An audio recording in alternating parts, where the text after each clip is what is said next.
Halo semua, selamat datang di channel Arah Cerita. Di sini saya mau melanjutkan alur cerita Donghua Stella Transformation Season 4 versi novelnya. Sebelum itu bantu subscribe, like, dan komennya. Terima kasih. Selamat berfantasi.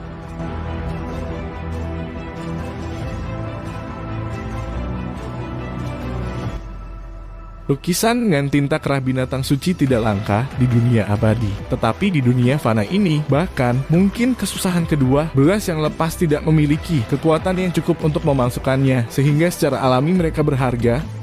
Bahkan jika kerah binatang suci ini hanya diberikan untuk kesusahan ke-8 atau kesusahan ke-10 yang tidak berkematian dan iblis yang lepas. Pemiliknya pasti akan diperlakukan dengan penghargaan khusus oleh yang tidak berkematian dan iblis yang lepas. Dan jika mereka tidak berbakat pada orang lain menangkap binatang iblis untuk ditunggangi juga merupakan hal yang sangat menarik untuk dilakukan. Sepertinya Kaisar Abadi ini yang meninggalkan beberapa harta untuk kita. 18 kalung binatang suci ini adalah 9 dikalikan 2, jadi secara alami akan dibagikan sesuai dengan kesepakatan itu. Aku akan mengambil 2 dari mereka, Woken berkata, dan bersiap untuk beraksi pada saat yang bersamaan. Damian Ji menatapnya dengan dingin dan berkata dengan suara sedingin es Woken makan tahu panas perlahan-lahan. Ketika Qin Yu melihat kerah binatang suci, hal pertama yang terlintas dalam pikirannya adalah kemungkinan mengendalikan binatang iblis. Damian Ji, aku masih belum begitu jelas tentang kalung binatang suci ini. Bagaimana mereka bisa sepenuhnya mengendalikan binatang iblis? Dia bertanya dengan sopan. Melihat bahwa itu adalah Qin Yu dan mengetahui bahwa makhluk abadi yang lepas di belakang menara stelarnya luar biasa kuat. Damian Ji segera berkata sambil tersenyum, metode penempaan kerah binatang suci ini sangat istimewa. Sepertinya mereka bisa terhubung dengan jiwa. Jika kau menahan binatang iblis dengan salah satu dari mereka, itu sama sekali tidak akan bisa mengkhianatimu. Qin Yu senang di dalam hatinya. Dia khawatir tentang apa yang akan terjadi pada kerabatnya jika suatu hari dia mencapai kenaikan atau paling banyak meninggal. Sekarang masalah itu bisa diatasi dengan kalung binatang suci ini. Memiliki kerah binatang suci, dia dapat melakukan yang terbaik untuk menangkap binatang iblis yang tangguh dan memerintahkannya untuk melindungi kerabatnya. Damian Ji, mari kita bagikan kalung binatang suci ini sekarang. Mata Taois Tuagan itu agak membara. Begitu dia melihat kerah binatang suci, dia menjadi bersemangat di dalam. Dia hanyalah kesusahan ketiga, lepas yang abadi, sedangkan kerah binatang suci ini adalah harta, yang bahkan kesusahan kedua, belas yang lepas ingin mendapatkan sangat banyak. Damian Ji melihat ke semua orang dan langsung berkata, kalau begitu kita akan mendistribusikannya sesuai dengan kesepakatan itu. Saya akan mengambil 3 bagian dari 9, yaitu 6 kerah binatang suci. Qin Yu akan mendapatkan 2 bagian, yaitu 4 bagian. Klan Naga akan mendapatkan 4 dari mereka juga. Gansu akan mendapatkan 2, sedangkan Woken dan Yi Da akan berbagi 2. Apakah saya benar? Semua orang mengangguk. Damian Ji melambaikan tangannya tanpa penundaan dan langsung mendapatkan 18 kalung binatang suci. Tepat setelah itu, dia melihat ke arah Qin Yu dan berkata sambil tersenyum, ini adalah 4 kerah binatang suci menara stelar Anda. Sambil mengatakan demikian, dia memberikan kerah binatang suci Qin Yu 4 dengan cara yang sangat ramah. Qin Yu adalah orang pertama yang diberi kalung binatang suci, membuatnya tampak seperti Damian Ji baik hati padanya. Faktanya, dia bertindak seperti itu tidak hanya karena Qin Yu didukung oleh kekalahan longgar yang tangguh, tetapi juga karena alasan penting, dia memegang jimat petir yang melahap es. Satu-satunya hal di tempat kejadian yang dapat melukai dia atau bahkan ambil nyawanya. Terima kasih, Damian Ji. Qin Yu menerima 4 kerah binatang suci sambil tersenyum. Dia kemudian melihat ke gerbang menara giok mengapa Lier belum masuk. Yanlang, Yanmo, ini untuk klan nagamu. Damian Ji memberi Yanlang dan Yanmo 4 kalung binatang suci lainnya. Atas nama keduanya, Yanlang segera menerima kalung itu. Dia kemudian menawarkan Yanmo di satu sisi 2 kerah. Namun Yanmo hanya mengambil salah satu dari mereka. Yanlang, kerah binatang suci ini cukup untukku. Woken, ini untukmu dan Yida. Damian Ji mengeluarkan 2 kalung binatang suci dan menawarkan Woken dan Yida masing-masing salah satunya. Ida, untuk apa kerah binatang suci itu? Woken tiba-tiba meraih kedua kerah binatang suci dengan jangkauan tangannya. Ida mengulurkan tangannya saat ini jadi dia terlihat agak canggung untuk beberapa saat.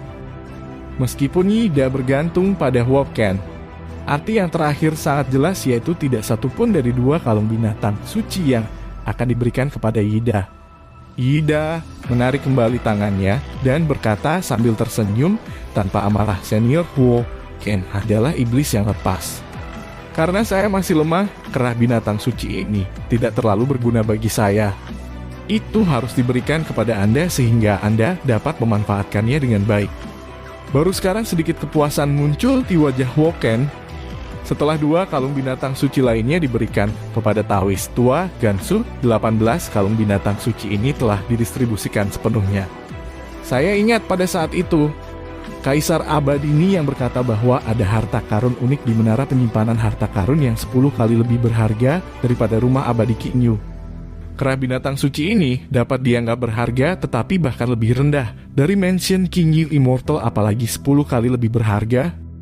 Mungkinkah di lantai 2? Ida berkata sambil berpikir. Wajah orang lain menampilkan semua perubahan warna. Saat membagikan kalung binatang suci, semuanya ramah dan tidak terlalu peduli dengan kalung itu karena mereka ingat bahwa Kaisar Abadi ini yang telah mengatakan akan ada harta yang 10 kali lebih berharga daripada rumah abadi Qingyu. Sekarang setelah Ida mengatakannya, suasana adegan menjadi tegang. Saat kita membagikan kalung binatang suci di lantai 1, ayo naik ke lantai 2. Pintu masuk ke lantai 2 ada di sana. Damayanji berjalan sambil tersenyum menuju tangga itu, tanpa peduli apakah yang lain akan mengikutinya dan menjadi yang pertama naik ke atas. Pendeta Tao tua Gansu, Woken, dan para ahli lainnya segera bersaing satu sama lain untuk mengejar ketertinggalannya. Kerah binatang suci jauh lebih rendah dari Qingyu Immortal Mansion, apalagi dibandingkan dengan harta karun yang 10 kali lebih berharga dari Qingyu Immortal Mansion. Siapa di antara para ahli ini yang tidak akan memeras otak mereka tentang bagaimana puas dengan harta karun semacam itu? Selanjutnya, harta karun ini unik menurut apa yang dikatakan Kaisar Abadini yang. Jadi, tentu saja harta itu tidak dapat didistribusikan dan semua orang harus mengandalkan keterampilan mereka sendiri untuk merebutnya. Bahan anak tangganya seperti marmer putih susu. Semua orang naik ke tangga, hati Damayanji terguncang. Dia secara tak terduga melihat seseorang berdiri di aula luas di lantai 2 yang tidak lain adalah Lier. Nona Lier, bagaimana Anda memasuki lantai 2? Baru saja saya berada di lantai 1 dan saya tidak melihat ada orang yang menaiki tangga ke lantai 2. Bagaimana Anda memasuki lantai 2? Saat ini dia khawatir Lier mendapatkan harta karun itu paling banyak. Sekarang King, Yu dan yang lainnya juga muncul berturut-turut. Melihat Damayanji menanyai Lier dengan wajah penuh niat membunuh, dia tidak bisa menahan perasaan marah di dalam hatinya. Dia segera bergerak ke depan Lier dan berteriak langsung pada Damayanji, Damayanji, apa yang kamu lakukan? Mendidih karena amarah, dia menggenggam jimat pemakan es di tangannya. Damayanji juga sangat marah. Dia adalah yang paling kuat di antara 8 individu sehingga dia bertekad untuk mendapatkan harta karun yang dikatakan 10 kali lebih berharga daripada Qingyu Immortal Mansion. Siapa yang mengira dia akan menemukan setibanya di lantai 2 bahwa Lier sudah masuk? Namun, ketika dia melihat jimat petir yang melahap es, dia melakukan yang terbaik untuk mengendalikan amarahnya dengan mengatakan, saya ingin bertanya bagaimana Lier memasuki lantai 2. Damayanji, barusan saat kita berada di luar menara penyimpanan harta karun, alih pergi ke lantai 1 sepertimu. Aku langsung naik ke lantai 2. Lier berkata secara alami. Bahkan Qingyu kaget. Dia menatap Lier dan berkata dengan ragu-ragu, Lier baru saja tidak ada yang menaiki tangga. Selain itu, prasasti batu Kaisar Abadini yang juga menyuruh kami untuk memasuki lantai 2 melalui lorong lantai 1. Bagaimana Anda masuk? Saya terbang langsung, Lier berkata dengan jujur. Mustahil, saya mengamati dengan cermat sekali sebelumnya. Ada mantra yang membatasi di sekitar menara penyimpanan harta karun ini. Bagaimana Anda bisa masuk sesuka hati? Hanya aman untuk masuk melalui lorong yang ditinggalkan oleh Kaisar Abadini yang. Pendeta Tao tua Gansu sekarang juga berkata dengan marah. Kalian semua percaya sepenuhnya dengan apa yang dikatakan Kaisar Abadini yang. Lier memandang yang lain seolah-olah melihat orang bodoh. Mereka tidak bisa berkata-kata seolah-olah mereka tersedak makanan. Sial, kita telah dipermainkan oleh Kaisar Abadini yang ini lagi. Azure Dragon Yanlang menggelengkan kepalanya sambil tersenyum dan berkata sambil menghela nafas. Hati orang lain juga dipenuhi dengan kebencian terhadap Kaisar Abadi yang ini. Dia mengatakan kepada mereka untuk memasuki lantai 2 melalui lorong di lantai 1, tetapi apakah mereka benar-benar harus melakukannya? Mereka merasa ada mantra pembatasan yang dipasang di sekitar menara penyimpanan harta karun ini sehingga mereka tidak berani menerobos masuk sembarangan. Tetapi Lier langsung terbang ke atas ke lantai 2. Nona Lier, apakah lantai 2 ini memiliki harta karun? Apakah kamu menemukan sesuatu? Dame Yanji melirik ke lantai 2 lalu bertanya pada Lier. Ketika semua orang berada di lantai 1, 18 kalung binatang suci itu muncul di depan mereka. Sekarang di lantai 2. Meskipun Dame Yanji hanya melihat sekilas ke lantai ini dengan kekuatannya, dia pasti bisa menemukan harta abadi itu jika tidak disembunyikan dengan baik. Dame Yanji kini berkata untuk menjawab menggantikan Lier sambil menatap Yanji. Apakah Lier, saya punya sesuatu dari bisnis Anda. Harta karun yang disebutkan oleh Immortal Emperor Ni yang itu unik sehingga tidak perlu dibagikan sama sekali. Siapapun yang mendapatkannya akan mendapatkannya. Bahkan jika Lier mendapatkannya, mengapa dia harus memberitahumu? Kamu Dame Yanji sangat marah, tapi dia dengan paksa menelan amarahnya saat melihat jimat petir yang melahap es yang dipegang Qin Yu. Bukan hanya Dame Yanji yang tergila-gila dengan harta karun itu. Pakar lain di lantai 2 saat ini tergila-gila juga. Sekarang mereka juga ingin tahu apakah Lier sudah mendapatkan harta abadi itu. Semuanya aku bersumpah kepada surga bahwa jika aku memperoleh apa yang disebut harta abadi yang unik, aku akan dilenyapkan oleh petir. Lier kamu, Qin Yu tidak bisa membantu menjadi sangat ketakutan ketika ia melihat Lier tiba-tiba mengambil sumpah yang jujur. Dia mengedipkan mata padanya dan berkata sambil tertawa mengatakan begitu tidak apa-apa. Karena aku belum mengerti. Meskipun saya adalah orang pertama yang memasuki lantai 2, saya benar-benar belum menemukan harta abadi itu. Tampaknya disembunyikan dengan sangat baik. 6 lainnya semua menghela nafas lega. Mereka tidak peduli lagi berbicara dengan Lier dan segera mulai mencari di lantai 2 dengan hati-hati. Lantai 2 ini ditata seperti ruang belajar yang relatif besar. Ada berbagai gambar yang tergantung di dinding. Rak buku besar di salah satu dinding dan meja tulis tepat di tengah dengan kuas tulis, tongkat tinta, kertas dan batu tinta di atasnya. Saya berani mengatakan bahwa Kaisar Abadi yang ini tinggal di dunia fana untuk beberapa waktu. Qin Yu mengatakan setelah melihat dengan cermat kuas tulis. Kuas tulis ini terlihat seperti jenis kuas tulis yang khas saat Qin Si Huang masih hidup, tetapi Qin Yu merasa sangat berat saat memegangnya. Tepat ketika dia ingin terus berbicara, sinar energi pedang yang tidak jelas tiba-tiba keluar dari sikat tulis, menembus ke lengan Yida secara langsung lalu melewatinya dengan mudah. Siapa yang diam-diam menyerang Yida, yang sedang mencari dengan hati-hati?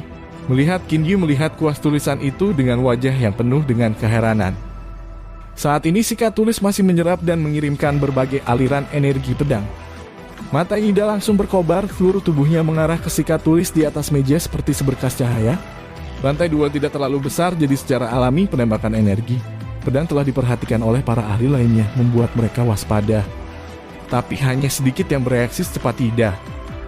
Yanlang adalah salah satunya, begitu pula Dame Yanji. Bang! Vas berisi kuas tulis itu meledak karena beberapa ahli memperebutkannya. 5 kuas tulis tersebar.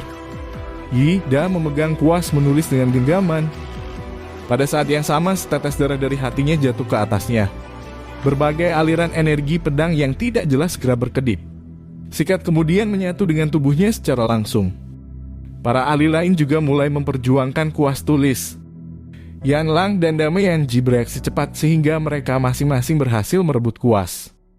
Setelah itu, dengan mengandalkan kekuatan mereka, Tao Tua, Gansu, dan Huken juga masing-masing mengambil kuas. Kuas tulis Qin Yu disertakan, ada total 6 kuas. Semua ahli tersebut mempersonalisasi kuas dengan darah tanpa penundaan. Setelah personalisasi, Yanlang berseru ini adalah senjata abadi kelas menengah. Itu bahkan berisi jenis energi, pedang yang cepat dan ganas. 6 sikat tulis ini adalah 6 senjata abadi kelas menengah. Dame Yanji juga sangat gembira. Oh, kupikir 6 pedang abadi telah diubah menjadi sikat tulis ini. Tetapi ketika aku menyedot kuasku ke tubuhku, Aku secara tak terduga menemukan bahwa senjata abadi yang dapat melepaskan energi pedang yang menakjubkan ini sebenarnya adalah kuas tulis. Meskipun mengatakan ini, Tao Tua Gansu masih memiliki ekspresi gembira. Di antara makhluk abadi yang lepas dari tahap kesusahan ke-8 hingga kesusahan ke-10 yang ada di laut Astral Chaotic, sangat sedikit yang memiliki senjata abadi tingkat menengah. Di dunia abadi, sebagian besar makhluk abadi emas hanya menggunakan senjata abadi kelas menengah juga. Oleh karena itu, mudah untuk membayangkan betapa berharganya mereka. Bahkan, Yeda juga mengira bahwa kuas tulis itu adalah pedang abadi ketika lengannya ditembus oleh energi pedang pada awalnya. Hanya ketika dia menghisap kuasnya ke tubuhnya, dia menemukan bahwa senjata abadi ini sebenarnya adalah kuas tulis. Namun dalam hal kekuatan ofensif, mereka bahkan lebih unggul dari pedang abadi kelas menengah. Jika tebakanku benar, dahulu Kaisar Abadi ini yang membuat 6 kuas tulis dan sering menggunakannya untuk melukis dan kaligrafi. Secara alami, energi pedang di tubuhnya disalurkan ke sikat ini. Hanya ini yang bisa membuat mereka melampaui pedang abadi kelas menengah biasa dalam kekuatan. Damayanji menduga, ahli Tao kuno Gansu berkata dengan takjub, mungkinkah Kaisar Abadi ini yang adalah salah satu pedang abadi legendaris yang sudah lama berhenti berada di benua Tenglong. Pedang abadi sangat kuat dalam pelanggaran, tetapi mereka tidak lagi memiliki pewaris di benua Tenglong 1 juta tahun yang lalu. Sekarang para ahli iblis abadi dan lepas hanya bisa mempelajarinya dari catatan terkait pedang abadi di beberapa buku kuno di sekolah mereka. Yanmo, apa yang kamu lakukan? Damayanji tiba-tiba menyadari Yanmo sedang mengambil lukisan tinta dari dinding. Ada puluhan lukisan cuci tinta yang tergantung di dinding lantai 2 ini. Semua orang mengira bahwa mereka mungkin terbiasa mendekorasi ruangan ini. Tidak hanya Yanmo, bahkan Kinyu mendapatkan lukisan tinta di dinding barat. Sekilas Damayanji menemukan kemiripan kedua lukisan ini. Bagian bawah masing-masing memiliki gambar yang sangat kecil dari pedang abadi. Ada satu lagi. Ada banyak lukisan tinta cuci yang tergantung di dinding, tetapi Damayanji telah memperhatikan lukisan ketiga dengan gambar kecil yang sama dari pedang abadi. Dia bergegas ke lukisan itu seperti seberkas cahaya dan membawanya ke dadanya secara langsung seolah-olah dia adalah seorang perampok. Mereka Tao Tua Gansu, Woken, dan yang lainnya bingung. Setelah mendapatkan lukisan pencucian tinta Kinyu, Yanmo dan Damayanji semuanya membeku untuk beberapa saat. Mereka kemudian bangun dengan ekstasi yang tak terkendali di wajah mereka. Bahkan seseorang dengan begitu banyak kendali diri seperti Yanmo dan seseorang dengan status tinggi seperti Damayanji sekarang sangat bersemangat sehingga tubuh mereka gemetar dan wajah mereka merah seperti darah. Terima kasih sudah menonton. Lanjut di video selanjutnya, jangan lupa subscribe.